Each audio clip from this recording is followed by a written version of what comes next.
Fossilis or Fossilis. I don't know. I was calling it fossils as I was playing the game until I realized there was an extra bone there that looks like it should be pronounced with an extra I. So Fossilis or Fossilis is a game where we're going to collect, guess what? Yes, dinosaur bones, and we're going to form sets and we're going to try to score them and do that better than the opponents because this is a competitive game. It is definitely a game that you can play as a family with your family. I mean, that's how I played it. Most of my games these days are played with my kids. They're currently 9 and 11, and I played this game with both, so definitely a family kind of game. The board is this plastic component here with these pits here, where you will place these bones here randomly at the beginning of the game during setup. Then you place a lid on top just to shuffle it a little bit more. Give it a little bit of a shuffle. Then, without looking, you shouldn't be doing what I'm doing now.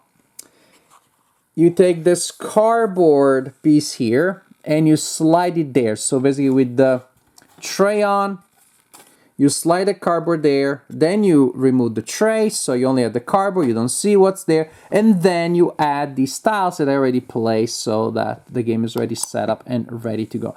There are 2 layers of tiles, so one at the bottom covers the entire grid, and then the one on top, not so much. After you do that, let's swing that way, after you do that, then you need, of course, to remove the cardboard. And so that the tiles, these plastic tiles here representing different kinds of terrain that we'll be removing, they will rest directly on the pits. So now when we remove 2 of those tiles, we reveal, or if I remove that tile, for example, don't look, don't peek, I reveal that pit there, and I reveal, therefore, the bones that are there. So that's how you set up the game, which is not nearly as complicated as it sounds when I explain it. When you do it, it's very, very easy. What else do we got? We got our meeples that start on the corners. So we have supplies and we have tools represented by these cards. We got a deck of supply cards that are available at any given time. Set of tools that are available at any given time. Each player has a personal play area around which you will set your components. Dinosaur cards represent the dinosaurs that we're trying to complete. But hey, sometimes you become famous just by partially assembling dinosaurs. So when you will collect bones, so you will also collect these dinosaurs. And when you place a bone that matches one of these symbols here, you will score the corresponding number of points when you decide to score the dinosaur. So for example, I place that bone there, that bone there. If I score the dinosaur now, that will score me 8 points. That makes sense. But if I cover the entire thing, every bone, the entire pattern, and I decide to score it then I scored this amount of points here, which is called the perfect scoring. Perfect. So it's pretty impressive name. These symbols also will be important because we're gonna score sets at the end of the game. Oh, by the way, remember that the cardboard tile that we used to set up the game? This one here? We're gonna use it also for another thing, as a player for other functions in the game. We take this deck of event cards, shuffle, and we take 3 of them randomly. We don't know which ones they are, so we're gonna have variety from game to game, and then we place on top of those events, I know it's weird, 4 of these plaster cubes for each player. Suppose we are playing with 3 players, and then we place 12 there. Here in this section, we place 9 of these tiles. So shuffle, and then place 9 of them randomly. These are benefits that you can acquire during the game, and again, the fact that they're drawn randomly from a number of tiles, again, indicates that we're going to have extra replay value and different combinations from game to game. Also, some of these tiles are more confrontational than others in the effects that they give you. And there's a symbol there to indicate that. So you can choose the style that you want to play by adding or removing those confrontational tiles from there. So now it is time for us to go. Now, the tile that you have here, each player has one, also has a very nice player here, so very good if you're playing with kids. So you can see here, each player's turn is divided into 3 phases. First, you spend 4 energy, basically action points, then you can buy a card, and then you can claim a dinosaur to your lab. As simple as that. As a free action, at any point during your turn, you may also score a dinosaur if you have one that could be scored. Now, the energy that allows you to perform actions, you can spend energy to move, of course. For a single energy point, you can move your meeple by 1 or 2 spaces, and the meeple can also move diagonally. So 1, 2. You can move through spaces with other players, but you cannot stop in the same space. If there is a pit, you cannot move there. You have to move around it. So that's a very common thing that you will do when you will be performing actions, which is you gotta move. You gotta do stuff. Again, a single action point, move up to 2 spaces. Going up and down a level still costs 1 action point. For an action point, you can also collect plaster, and you collect plaster cubes at the rate of 1 cube per action point. So sometimes maybe your turn is, I collect 4 of these cubes. That's fine. When the last cube is collected from the pool, if you still need more in that action, in that turn, you take them from the supply. But also depleting those cubes will trigger the event, which is resolved at the end of the turn of the player that depleted that pool there. Resolve that event, put it away, add again 4 plaster cubes per player, repeat that. Once all 3 events have been resolved, we create the pool 1 more time. When that is resolved a 4th time, that triggers the end of the game. Each player gets an extra turn, and then the game is over and you score points. So the action of collecting plaster also acts as the timer for the game. The game effects, they may push you off the board. Then you can spend an action to go back on the board from the edge from which you were pushed. Speaking of pushing, super important action is of digging. Digging means you're going to slide these tiles here. It costs 1 energy, 1 action to slide sand, 2 actions or 2 energy to slide clay, and 3 actions, so almost your entire allowance for a turn, to slide a stone. You slide a tile which is orthogonally adjacent to your meeple. So right now, I will be able to slide any of those. If I'm here right now, I could slide that one or that one or that one. However, I cannot slide that one. Why so? Let me explain, friends. When you slide, if it slides off the edge, that's it. It slides off the edge and you collect it, and these symbols will be usable. So I can spend an action point simply from there, slide that one that way, remove from the board, reveals a pit, and also I collected a symbol, which could be useful. Suppose I spend 3 action points to slide that one in that direction. Incidentally, you can slide them. I could slide it in this direction. As long as I am adjacent to it orthogonal, I can slide it in any direction that is legal. So this one will work, this one will work. I can even slide it in the direction where I am. Another thing though, as I slide it, I can never slide a stack of 2. That one, if I'm there, I could slide it that way, but now not that way, and I could not slide it that way because there's a stack of 2. Also, by sliding a certain type, I can slide tiles of the same weight or lighter. That means sand, I can only push other sand. Clay, I can push clay or sand. Rock, I can push anything. That's why I can be here, and if I slide that one for an action point, the following happens, which is totally legal. I collect that, and now this maple stays here, and they'll need to spend an action point to go back on the board.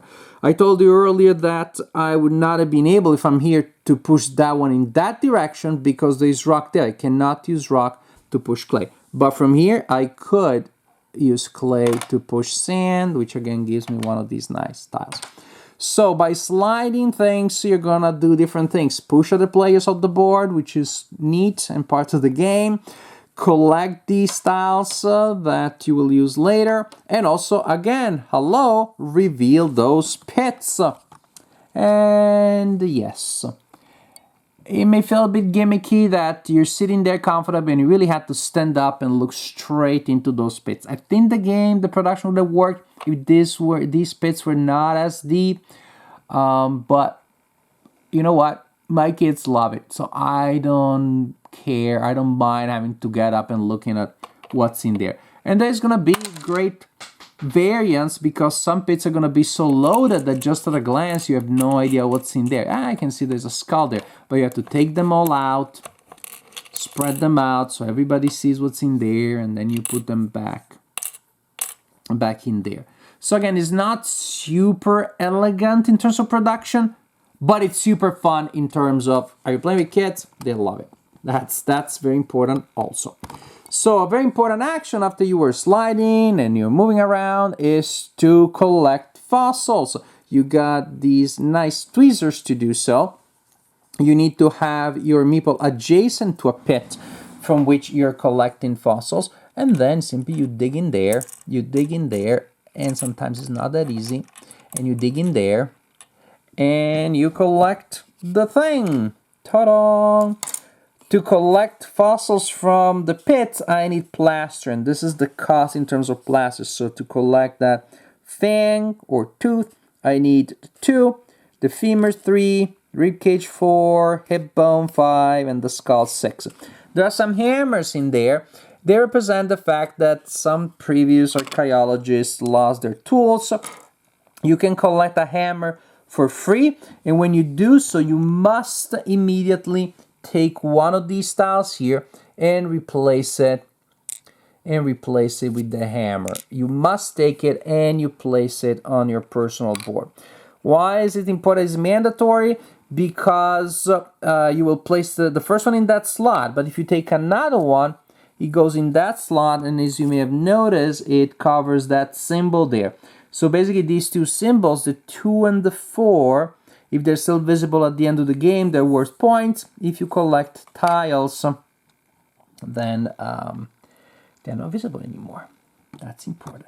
Now, that's how you spend your energy points, by moving around, sliding things, collecting plaster, and using the plaster to fish out stuff from the pits.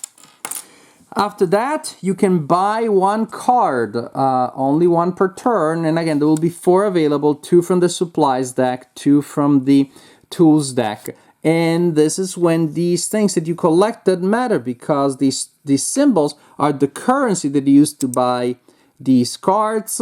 There's no change if you overspend because of the combination of tokens that you have, and these things may give you, like this counts as tooth for complete a dinosaur. You get 2 plaster immediately. This one only gives you 2 plaster.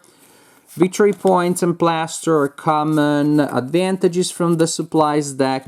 Tools will give you extra actions, things that you spend the card and you do whatever it says there as an extra action. Also, extra points from the tools.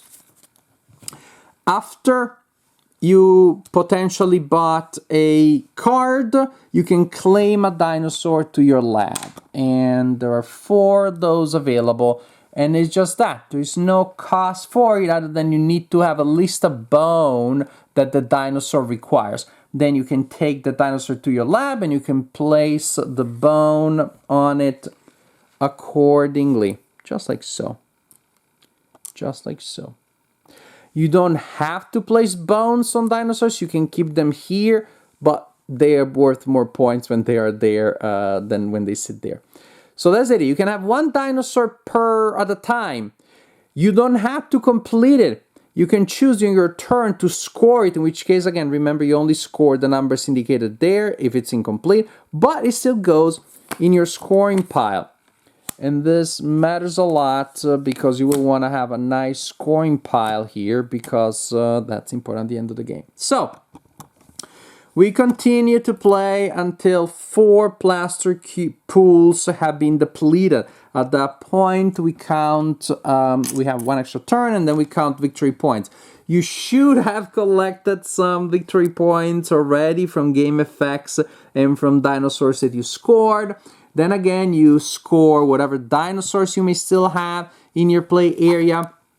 Plaster is worth points, you will have cars that will be worth points, and then these dinosaurs that you collected, you look at these symbols here, and several things will apply. So for each set for which you have at least 3, for each symbol they have at least 3, like in this case, you score a number of points. So for example, if I have a set of at least 3 of that symbol, that's 5 points just for it.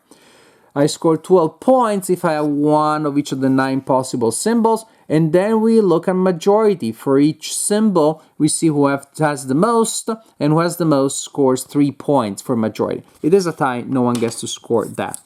Points for the slots that are not covered, points from all sources. It's important that there are so many sources, so it's hard to determine who the winner is. But at the end, the player with the most points wins the game. This is how you play Fossilis, and this is a game that has been a stunning success in my family. Yes, there's randomness because I worked very hard to uncover a pit and there's nothing in it, and my daughter Amelia opens another pit and there's the bone that she needs to compete an awesome dinosaur. That's fine, because in the aggregate, you're gonna take so many actions that it doesn't really matter. If anything, I was worried at the beginning when I was setting up the game the first time, reading the rule book, that, I don't know, you felt like, are there gonna be enough plasters for us to do anything? Yeah, you do feel like you have a lot of agency. There's just many combinations of actions, and each turn you can take a different combination of actions, so great variety, great flexibility there. I mean, it's one of the best things about action points, as we know from, say, Pandemic. That's precisely each turn you can do something different. And so the game goes pretty fast, even if your turn is only collecting plaster, which is a little bit anticlimactic, but then maybe you buy a card. Or maybe you had a card from the previous turn, so you take your turn that way, but you still get to do something. Then you get to claim a dinosaur or to score a dinosaur. So it feels that even if you have a turn in which you're just collecting things, it still matters a lot. The spatial puzzle is also pretty fun because, again, pushing down your beloved relatives off the board or closing some areas that they need, that also is pretty interesting. Placing yourself where you can do the stuff that you want, pretty fun. And really trying to collect as many of these tiles early on to buy cards, that's a winning strategy. I can tell you from experience, I was able to defeat my kids a number of times by investing in that. Then they caught on, and so it became a lot harder because they started depleting the edges also. So, if you can stand the indignity of having to stand up and looking into those pits and the randomness that comes from that, what we have here is a really fun family game. Now, if I was to play this game a game night with adults, I don't know. I think there are set collection games that are just more elegant and more decisions, more strategy. But as a family game, I cannot deny how much fun, just pure sheer fun my kids have had. The great energy around the table, and of course what makes my kids happy makes me happy also. So I do not know that this is an elegant game for hardcore gamers, but for some light fun, especially if you have kids around the house, this is a game that is just very engaging, very enjoyable, with a lot of strategies, a lot of different paths to victory. So much so that sometimes it's really hard to, to strategize too much. But look at those icons, try to get some good sets, and you'll have good chances of making it. So Fossilis is a game that has very eye-catching components, very engaging for kids, and definitely, again, a game that I enjoy playing with my family.